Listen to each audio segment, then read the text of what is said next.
Good evening. I'll grab my Bible here. Thank you so much for coming out. I'm excited to be here. We live out in Fargo, North Dakota, and it is the true Windy City. So I don't know where Chicago got that title, but I think Fargo is the Windy City. I'm going to read a verse to get us started, and then we're going to talk about the topic, how let there be light, how astronomy and a biblical worldview gave rise to the modern applications of physics that we enjoy today. So while Ken is getting that ready, I'm just going to read from Isaiah chapter 40. And it's one of the passages where, of many passages where the Lord reminds us that He is the creator of the heavens and the earth. Have you not known? I'll actually go back here a few verses. Lift up your eyes and see who has created these things. Verse 26, who brings out their host by number. He calls them all by name. By the greatness of His might and the strength of His power, not one is missing. This is from Isaiah chapter 40, verse 26. So my name is Amos Tarfa. I'm a medical physicist. So I have my master's degree in medical physics and also in medical health physics. I'll talk a little bit about what that is and how today's topic is actually part of why that field exists. Without our friend James Clerk Maxwell, who is one of the main focus points for tonight, there will be no medical physics, and electrical engineering would be lacking greatly. So we thank God for people like James Clerk Maxwell and Michael Faraday, who will be talking about tonight. So basically, I rephrased it and made it a little more clear what I was trying to say in my topic, how astronomy and a biblical worldview gave rise to the applications in modern physics. How astronomy and a biblical worldview gave rise to applications in modern physics. Let's talk about the outline briefly, and then we'll come back and discuss these in more detail. I'll talk about my story. Who am I? Where am I from? Why am I here? When I came in 2021, I did go into a little more detail. So if you look at the beginning of that talk, you can get more details as to my education background. So today will be brief on who I am, and then what caused the scientific revolution. Remember 2021 May, I gave us an assignment. It was sort of what was the reason for the spike in discovery in the 1600s. So a year later, we have an answer, and I think the answer is I think it's the answer in the back of the book. So hopefully you agree with me after I share my thoughts on that. And then we're going to talk about an apologetics moment. We're going to turn to apologetics in between the first part of my talk and the rest of my talk. And I want to talk about this issue of the seen and the unseen, as it says in Hebrews chapter 11 and other parts of the Bible. And then we're going to look at Michael Faraday, right? And Ken is going to have to remind me to calm down, because when I talk about Faraday, I get so excited. And then we'll talk about my other friend, James Clerk Maxwell. So we'll talk about two of them and tie it back to our topic, which is the question of light, the studies in light and what that has done for modern applications in physics. And then finally, we're going to look at the relationship between Faraday and Maxwell, two Christian men who actually were involved in physics. And I believe every student and every person should actually make time to at least watch one documentary or just read one thing about those two gentlemen, because I think their story is pretty powerful. And then in conclusion, where do we go from here? I have a quick message and encouragement for homeschoolers and anyone who's raising kids who are studying mathematics or anybody who's studying math. I have some thoughts that I just want to encourage us with tonight. So we'll get started and we'll go from there. So let's start. I'm married to Stephanie.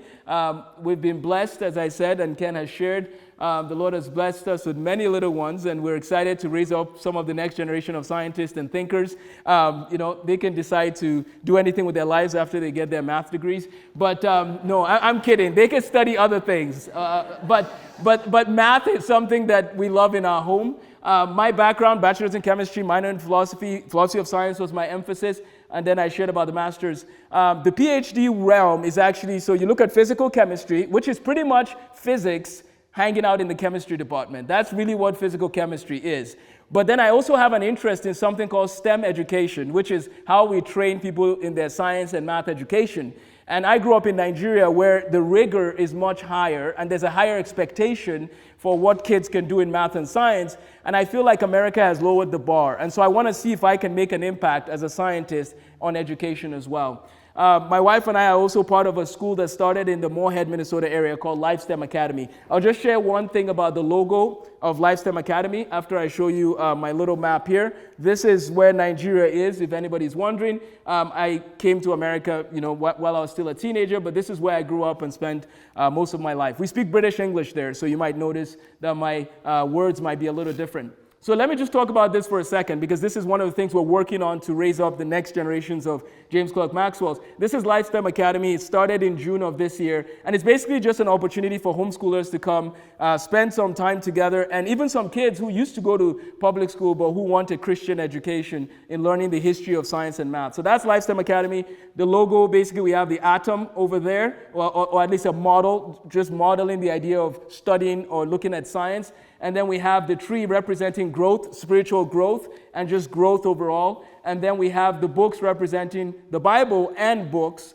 But the last one here is one of the things I feel called to these days that we live in. We live in very interesting times. And like Nehemiah, I feel like it's time to build the best we can, and rescue as many people as we can in a culture that is in ruins, in a culture that has lost its base. And so that's what we're doing with the logo there. So Nehemiah had to go build, and we're trying to build. And we're building through education and any other way that we can by the grace of God. So we have a K-12 school, and we actually have a 2-year college starting a year from September as well, which actually we are a year from now, which will be focused on physics and math. Okay, so let's dive in. Proverbs 25 verse 2, it is the glory of God to conceal a thing, but the honor of kings is to search out the matter. It is the glory of God to conceal a thing, but the honor of kings is to search out the matter. Tonight we're looking at astronomy, and we're going to work our way into mathematics. You will notice that astronomy, physics, and mathematics have a great relationship. And astronomy has been there for a very long time. It's not now, this is not the first time we've looked at the, the amazing structure of the solar system. However, it wasn't until the 1600s we could document and make sense of some of the physics and science behind astronomy. So astronomy has been there. Think about Abraham, Isaac, and Jacob looking at the stars, right? But if you look at the history of science, we look at 1642 and 1665, and we begin to see some of the language, as Galileo puts it, the language of science come to life through our friend Isaac Newton. So we're going to look at how astronomy, physics, mathematics has created the world that we live in today. And ultimately, it goes back to the glory of God. It is God who created the universe, and because he created the universe, we have the tools to explore the universe. So this is one of our friends, Johannes Kepler. He says, the treasures hidden in the heavens are so rich that the human mind shall never be lacking in fresh nourishment. The treasures hidden in the heavens are so rich that the human mind shall never be lacking in fresh nourishment. Unfortunately, many people, and I was talking with Ken a little bit about this too, are not nourished by the beauty of the world God has made. Instead, sometimes we're nourished by distractions and entertainment. When we have a beautiful universe that has been created that we can study, and of course we have God's word, which is a guide to how we understand the universe. But it's just sad that we have many young people who might think that science is just a chore. Meanwhile, it is, as Kepler says, there's treasures hidden. So I hope tonight that we enjoy learning more about the treasures of God's world. The nature of light and the rise in light and the rise of modern applications in physics can be seen in medical physics, which is the field I work in, but then even in communications, when we talk about radio waves and your cell phones, this goes back to the light, the nature of light, which we'll be talking about tonight. So where did this all begin? Before we can talk about light, we have to go back and answer the homework question from May of 2021. The scientific revolution, clearly, we say it happened around 1550 to about 1690. There's a window there they talk about with the scientific revolution. But what caused the scientific revolution? And to give us a good picture, I'm actually going to show you this here. This is not drawn to scale. So if there's any mathematicians here, have mercy, okay? This is just a sketch. This is the 1400s all the way to the 1900s. Why is it that right around here there's a spike? Okay, I just sketched it to show a spike. Now I'm doing a research project, and I'm hoping that people will join me in doing this project, where we are going to articulate every single invention listed in every single century. But why is the 1600s the large amount that happens? We're going to talk about that. So this is the timeline, and this is the discovery, inventions, and theories, right? So you talk about Boyle's law, for example. That would be one item. You talk about Charles' law. That would be one item, and so on and so forth. But right around 1642, some amazing things began to happen, thanks to Galileo and Kepler. So let's go back and look at, again, the origins of the scientific revolution. What are some of the factors that I believe caused it, and how did the Bible play a role in that? So looking over here, I believe that there's three things and a few bonus points, but there's three major factors that gave rise to the scientific revolution. The first one, I believe, is the printing press, and there are historians who will say the same. Right around 1450, Johannes Gutenberg gave us the printing press. That gave us the opportunity to allow knowledge to spread fast and cheap, going from making about 1 million books in a few years to making 200 million copies. That's an amazing advancement in technology. However, and I don't know if you know this, what was the first book that was printed on the printing press? The Bible, right? So we have the Bible, was the first book printed, and there's still versions of the Bible available if you would like. I think I saw there's some for like 3 or 4 million if you want to buy the original versions or some of those early versions. But the printing press opened the door in a mighty way in 1450s. Then we come down to the Reformation in 1517. And somebody asked me this question in Monet, so I'm going to answer it right now. How do you explain that one, right? And so with the Reformation, the idea is that you have the Bible or you have some books available to certain people, but with the Reformation, we now have it readily available to many more people that are not in the clergy. So you have ordinary people having access to the Bible and the ability to study the scriptures for themselves. Of course, translating the Bible was a huge step as well. Now, why is that important? Because in the Bible, we learn, like we said earlier on, that there is a creator. The heavens declare the glory of God. In the beginning, God created the heavens and the earth. Now we're seeing that there's a mind behind the universe. The universe has more to it than just what I observe. With that mindset, it changes a lot of things. And as a matter of fact, the Bible also says that there are certain things that were created that are not visible to the eye. If I know that, that changes the game. Because if I'm a materialist or a person who thinks that everything that is that exists is only what is seen, then I'm going to miss out on a huge part of science. Because there's certain parts of science of things that we don't see. And the Bible doesn't shy away from that. The Bible says he created all things. And so the Reformation, I believe, gave an opportunity for the common people to get the Bible. And then number 3, the Copernican revolution. Now, Nicholas Copernicus and his work is one of the things they would say triggered the scientific revolution in and of itself. But I would say that these two were also like catalysts that pushed us into the forefront of what we have and call the scientific revolution. The access to materials and the availability to anybody. And then when Copernicus gives us his theory, which by the way, he put it out in 1543 and died shortly after because of some of the fear and concern of trying to disrupt the paradigm. In science, you have paradigms. And this is one thing I would encourage everyone here. If you're a scientist, or even if you're not a scientist, but if you have friends who are scientists, please remind them to study the history of science in terms of knowing about paradigms.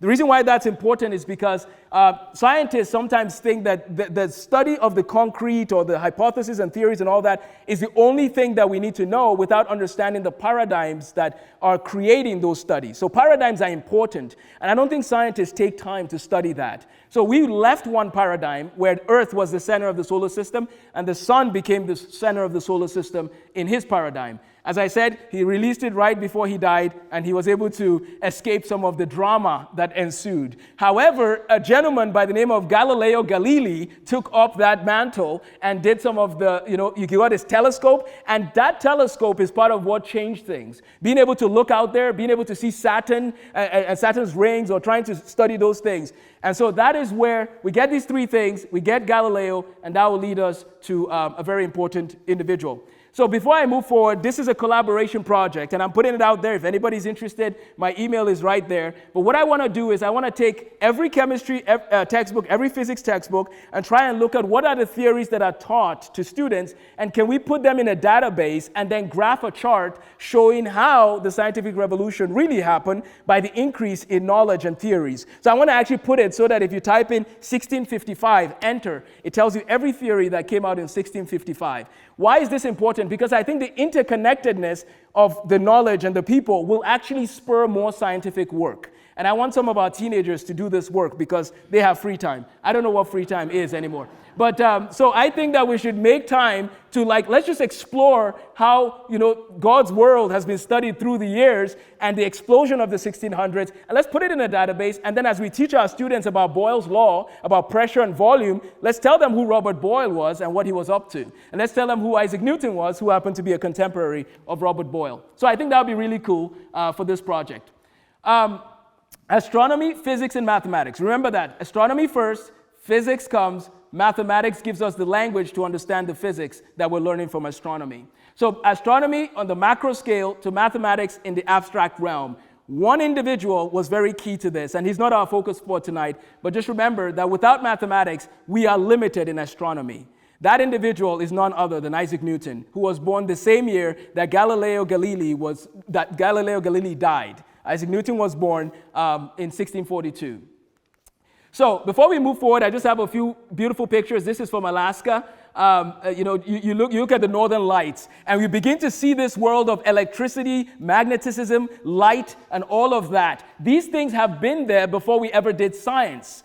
So then the question becomes, what changed in our relationship to the beauty of studying God's world? Well, we got tools from mathematics and so on from people that believed in a universe that was created with purpose in mind. This is another picture of just out there in space. So Copernicus came. We have Kepler. I'm not going to talk about him much tonight, but he gave us the elliptical orbits, the model of an elliptical orbit. So it's not just that we have planets going around the sun in circles is an elliptical orbit. Then we have Galileo, and then we have Newton, and this is one of the main people for today, as I said. But these are two random facts. I find dates interesting. Isaac Newton was born when Galileo died, and Einstein was born when Maxwell died. I find it interesting because when they asked Maxwell, do you stand on the shoulders of Newton? Einstein said, no, I stand on the shoulders of Maxwell. So Maxwell is an important individual. Before we dive into Maxwell and Faraday, why don't we define astronomy so that we're all on the same page? It is one of the oldest fields of study. Astronomy is a natural science that studies celestial objects or objects in space and phenomena. This is just a general definition from an online resource. It uses mathematics, physics, and chemistry in order to explain how everything works in this system that we look at. Objects of interest include planets, moons, stars, the nebulae, galaxies, and so on. We've looked at who the pioneers are. So we've looked at the scientific revolution and what caused it. I told you that I had a quick break in between because I want to bring this to a practical application from the scriptures, from Hebrews chapter 11.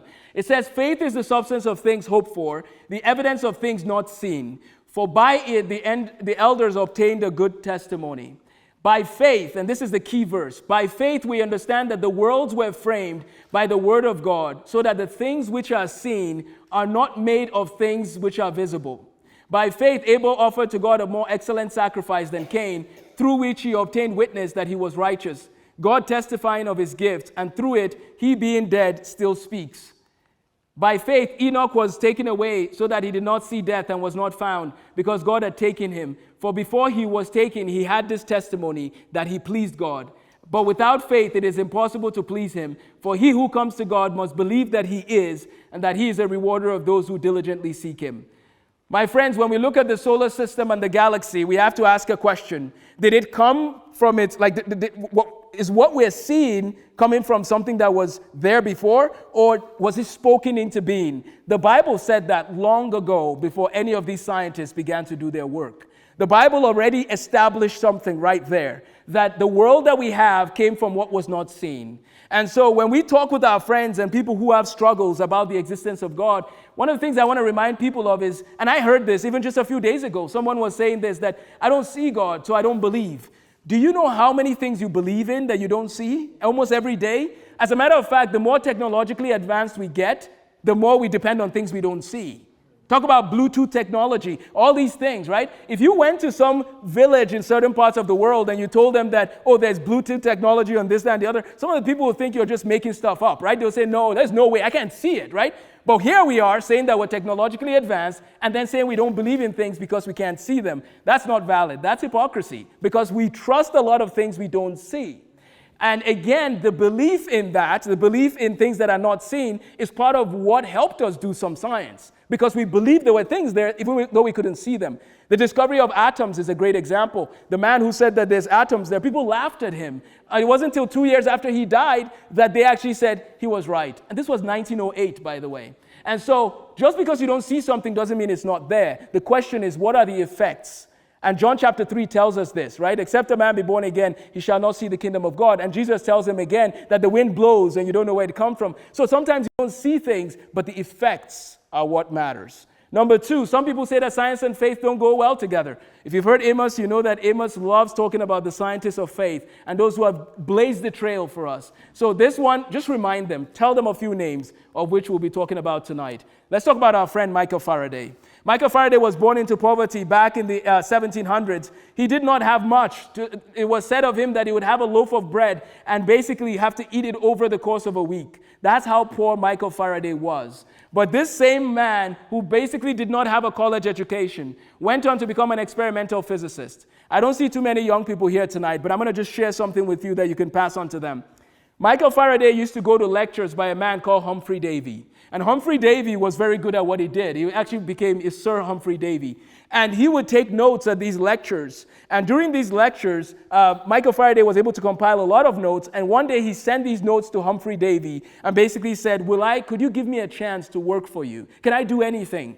So now notice that he was diligent in his work, and he was able to take initiative to talk to Humphrey Davy. Humphrey Davy gave him a chance. And when he showed up at Humphrey Davy's Royal Institute, he did an excellent job of the things he did. Not only did he do his job well, he also started blazing the trail and doing experiments of his own. On my slides, which you will see shortly, you'll see a list of some of the things Michael Faraday did. This is a man without a college education who happens to be the greatest experimental physicist, essentially, of the 1800s. But he was also known to teach quite often at the church that he attended back in the day. So clearly he didn't see a problem with doing science and keeping his faith in the Lord. That was not a problem. And so this is one example. And when we talk about light, we have to talk about Faraday, because his work gave us what James Clerk Maxwell did, and that's why I'm talking about him. So here's a list, just to show you, just an example. This is a list of some of the things he did. You talk about Faraday cage. We have something called the Faraday balance, the Faraday's law of induction, Faraday's, it goes on and on. But here's what's interesting, right? This is one page, and two pages here for a man who doesn't have a college degree. There's nothing wrong with having a college degree, my friends, but that's not what the passport to life is. You need to be hardworking. You need to have a vision. You need to have direction. And we can clearly see that people like Faraday had that. But there was one problem. Faraday did not know mathematics well. And so he did research in showing that an alternating current and magnetism had relationships. So basically electricity and magnetism had relationships that one could affect the other in creating a magnetic effect, and the other doing something with a magnetic thing could cause an electric effect. That's a simple way to just look at it. They have a relationship. And it was also during this 1800s that we began to realize that electricity and magnetism actually have a relationship with one another. So he is good at experimental physics, but he's not good at math. But the year he finds some of his research, in 1831, a young man was born named James Clerk Maxwell. James Clerk Maxwell was born in 1831. He was very sharp. He was homeschooled and then eventually sent off to get training from different people. He was so good at what he did that at the age of 15, it said that he published papers which he couldn't present himself because he was so young, so his teachers would present for him. That's how good Maxwell was. Maxwell is the one responsible for giving us descriptions of Saturn's rings. That is James Clerk Maxwell. Maxwell is the one that gave us the first colored photography. That's James Clerk Maxwell, essentially. And this Maxwell had a name and a reputation for being very good at mathematics. And then he meets an old Michael Faraday, who needs a mathematical explanation for his theories. And the two of them meet. And that's one of the best relationships that has ever happened in science, which I'll talk about in a second. So basically, we have Faraday, we have his discoveries. And this is life lessons from his discoveries quickly. A man with little education who dedicated his life to studying and doing experiments after learning from Humphrey Davy. Now, I will also add that Faraday was influenced by people such as, and I will name them briefly, Volta, Ampere, Coulomb. You will notice a trend here. These are people's names. When we use these units in science, they're people. And most times we don't even think about who are these people? Why did they do what they did? And I understand that, there's people like Dr. Ken Funk who love chemistry for chemistry's sake. But people like Amos, you got to tell me why I should care. Like, why should I care if you walk in and say, this is Ampere's law? Why should I care about Ampere's law? But when you tell me that we were struggling to discover something and somebody was able to find a calculation, now I'm like, oh, I see why you were doing the work, and now you have a discovery. That's what is important. And I list all those names because I think it's important that we know who they are. And I think Ken is loving history more and more with me. I just thought I'll make that up, that some people are just very good at what they do, and some of us need some extra boost. At the end of Faraday's life, I'll just tell you the end of his life, he actually got a house from the Queen of England. That's how impressive he was. The man who is splitting bread over 7 days gets a house from the Queen. Not everybody gets a house from the Queen the last time I checked. So that means you must have worked hard, and that's the life of Faraday. He met this man who I'm about to tell you about, who provided mathematical backing for him. Now, you might also ask, apart from Humphrey Davy, how did he get knowledge and have it well established to do his experiments? Well, one of the things he did do is that he was binding books for a job, and while he was binding those books, he was reading them. That was how Faraday got his education. Now, this leads us to our friend, the beautiful mathematician, or the one who did beautiful mathematics, James Clerk Maxwell. And quickly, let me describe this part, because Ken was also, we talked about this at the other meeting. These are the equations of Maxwell. There's about 26 of them, some of these equations, and there's a whole book about it here if you want to look into it. But some of these equations bring together electricity and magnetism in a beautiful fashion. They said Maxwell did, I'll read you briefly what they said of him. They said, James Clerk Maxwell did mathematics in an elegant fashion. He was so good at it that somebody once said of him, can you ever be wrong in your math? I mean, that's how good of a mathematician he was. As I said, he won the award for finding some of the contents of Saturn's rings, because the job he had as a teacher wasn't keeping him busy enough, so he decided to do some, this project, and he won the Adams Prize back in around 1860. So we have the equations. But this is actually very important. If you know calculus, you might recognize some of these notations or some of these trends with calculus. Why is this important? Because the reason why Newton had to be discussed tonight is Newton's discovery of methods in calculus opened the door to more levels of mathematics more than we could have ever done. So Isaac Newton literally opened a door. And when he opened that door, it gave rise to a field that we could study further called differential equations. Differential equations is part of what James Clerk Maxwell did. So Maxwell owes his work back to Isaac Newton. Do you see the trend here? So we have the telescope from Galileo. Newton also made his own telescope. Newton did the math and the calculus. Then we have the 1700s, where we get two of my friends, Leonhard Euler and Carl Friedrich Gauss. They're not the topic for tonight, but they're my friends too. So we get those in the 1700s. And then we come to the 1800s, and James Clerk Maxwell expands upon the work Newton began. So differential equations is beautiful, just like calculus is beautiful. I'm actually before coming tonight, I was watching a lecture from MIT briefly on some of the equations of Maxwell, and my wife is just nodding her head. That's a peaceful afternoon for Amos, is watching differential equations. So anyways, that's what James Clerk Maxwell did. He took Michael Faraday's experiments, and he gave us the equations to back it up.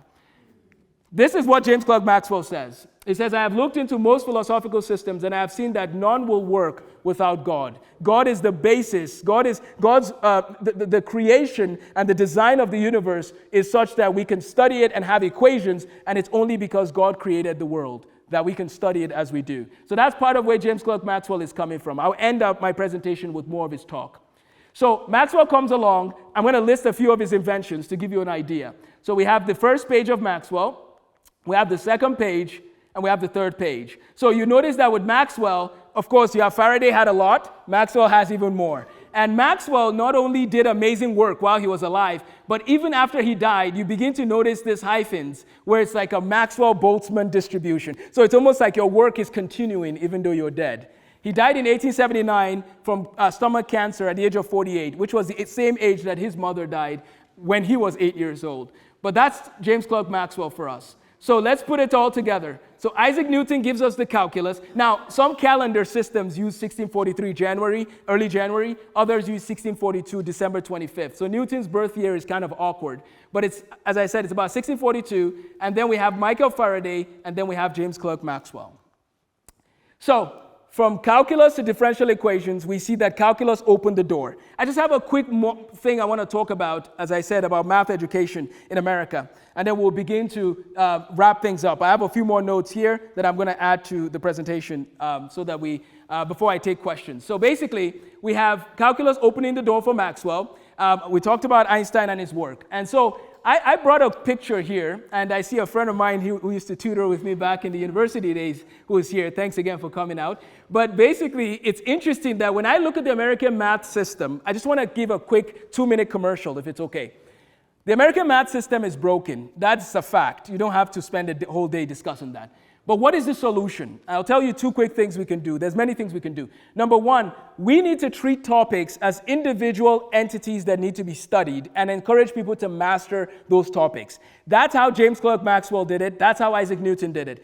Instead of naming classes and having all these names like Algebra 1 and Algebra 2 and so on and so forth, which I understand we have to do that for simplicity for some of our schools, but this is actually part of the problem. I have met people who said, well, I took Algebra 1, I got a C, I'm done with it, and now I'm in Algebra 2. But if I ask them, can you factor a polynomial, they can't factor a polynomial. We need to distinguish these topics by name. And again, my hope is to raise the next generation of Faradays and Maxwells. That's why I'm telling you the secret. But we need to distinguish the topics by name and then master the topics with every method we can. And so if we're going to teach children algebra, which is a new thing I discovered this week, if they're not going to take calculus, there's actually no point doing algebra. So we better encourage them to all do calculus. And why do I say we should encourage people to do calculus? Because calculus opens doors of opportunities into engineering, physics, chemistry, and all of that. And we need more Christians to go into those fields. So my quick commercial and my plug is this. We need to be careful how we go about this American math education, because it's not raising up the Maxwells we need. It's not raising up some of the thinkers like Newton we need.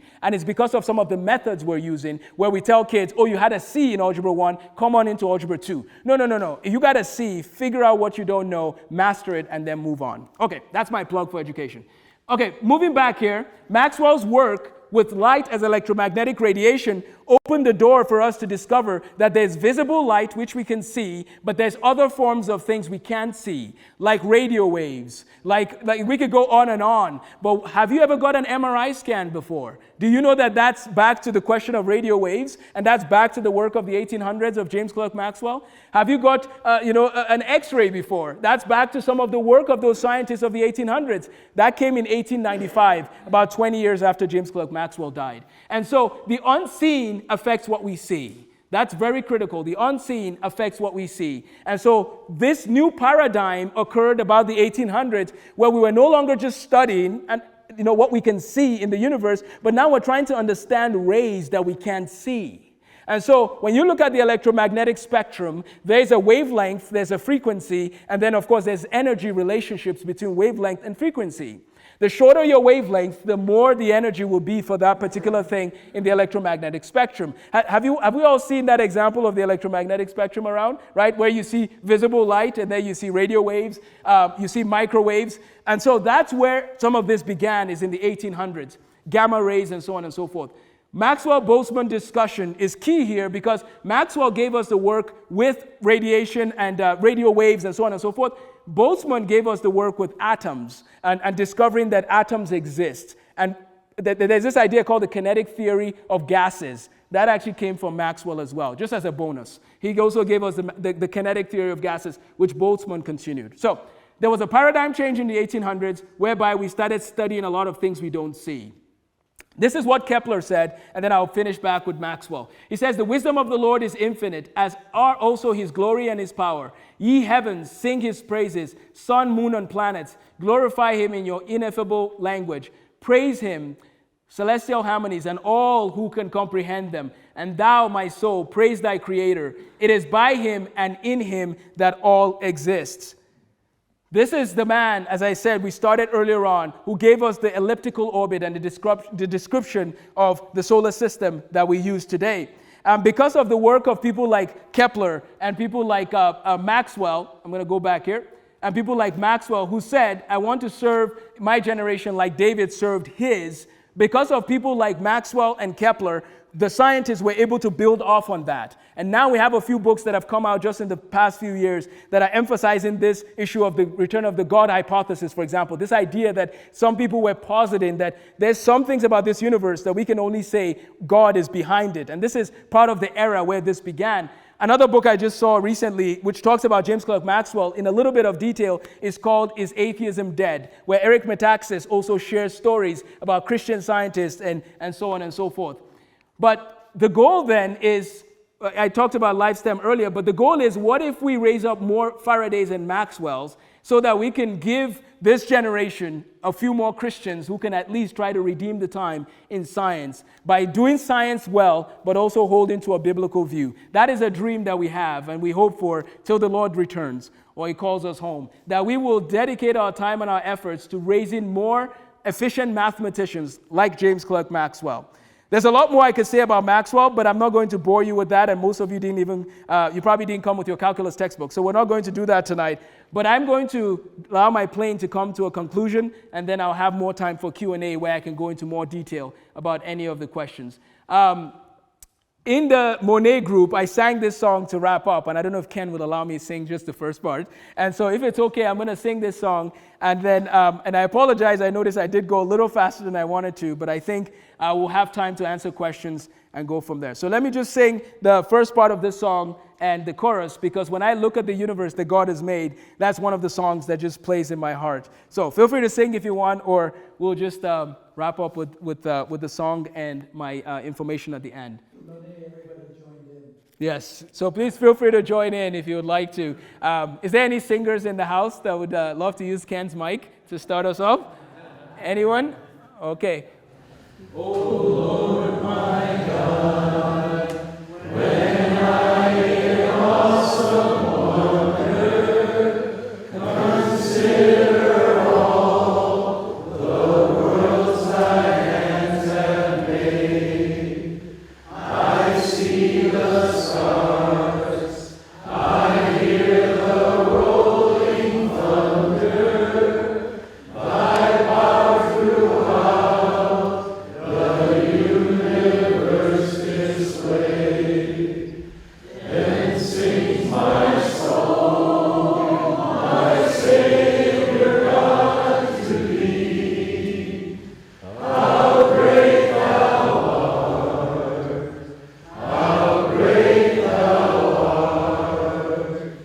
Then sings my soul, my Savior God, to thee.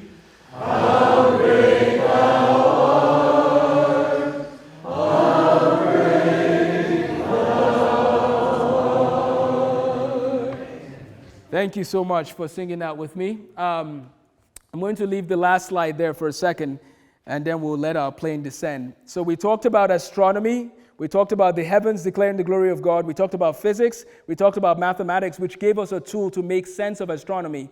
But by doing research of the stars and the galaxies, that mathematics that Newton was using is ultimately the same mathematics we use on Earth to help us on Earth. So indirectly, God gave us a universe that had answers for us on Earth. And by studying his world, we have solutions on Earth. That's amazing. And that goes back to that passage I read in the beginning. It's like he has hidden treasures. And by discovering his world, we can go and build things and make things to help everyone. So this last month, I have a book here. I just wanted to say this because he did pass away. Dr. Raymond Damadian, MRI technology. And this is a practical application, and then we'll take questions. But this last month, he passed away. However, that technology of MRI, if you are curious as to what's going on there, these are radio waves. You don't see some of these things. But we can somehow, whether it's CT or X-ray or whatever, all these things in radiology, we're taking things that can be seen, we're allowing them to interact in a certain way. MRI is very complicated. It's one of the most difficult ones we learn in medical physics school. But basically, Damadian and some of the people that did this work were able to show a method that allows your hydrogen atoms in your cells to be pushed down, and as they come up, they send signals that are then taken back to a computer that are recreated using the mathematics of the 1700s, by the way, and that create an image. Using CT scanners, we do the same thing. All of that to say, the unseen is what runs our world in medical physics, in cell phones, in everything. And ultimately, the Bible taught us that the unseen exists. So thanks for listening.